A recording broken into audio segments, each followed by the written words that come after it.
Building এর honour ভাই কি আর বলবো তোমার দুঃখের কথা। বিল্ডিং এর অনার প্লাস ঠিকাদার দুইজনে এত কিপটিয়া যা কওয়া চলে না, সীমানার বাইরে। ভাই এত রিক্সের কাজ, এত রিক্সের কাজ। একটা হাওয়া চলছে ঘন্টায় 40 থেকে 45 কিলোমিটার, হ্যাঁ হাওয়ার স্পিড। আর এই যে কানির এই যে পিনসিটা বানা লাগবে, এত রিক্স আউটে একদম এই পাশে গেলে মানে জীবন শেষ। সেফটি বেল্ট নাই, এই যে সেফটি বেল্ট বানবা লাগছি রশি দিয়ে। মানে সন্ধ্যাবেলা হলে কাজ বুঝি নিবেই, সকালবেলা 6টার সময় কাজও আইসে লাগবে ভাই। কিন্তু দিনত যে আমরা কি করবেন জি, কোন রিক্সে কাজ করবেন জি, ওটা কিন্তু দেখে না খাও।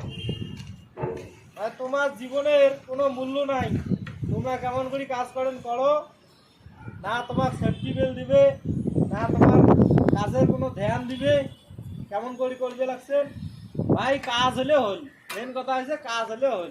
তোমরা কেমন করে করেন করো, তাহলে তোমরা ওটা না কাজ করতেন করি হাতটা ভাঙেন না মরেন, সেটা আমরা বুঝে না, সেটা আমরা বুঝে না। এত রিক্সের কাজ করবে লাগছি, কারণ সেফটি বেল্ট নাই, এই রশি দিয়ে বাঁধিয়ে কাজ করা লাগবে। কোম্পানি এত কোটি কোটি টাকা দিয়ে বিল্ডিং বানবা রাখছে, কিন্তু এবার সেফটি বেল্ট কেনার টাকা নাই।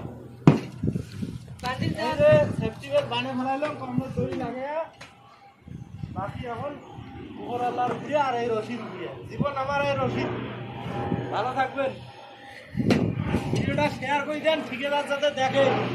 আর এই জায়গায় কেমন ডাউন একবার জায়গাটা দেখি নাও।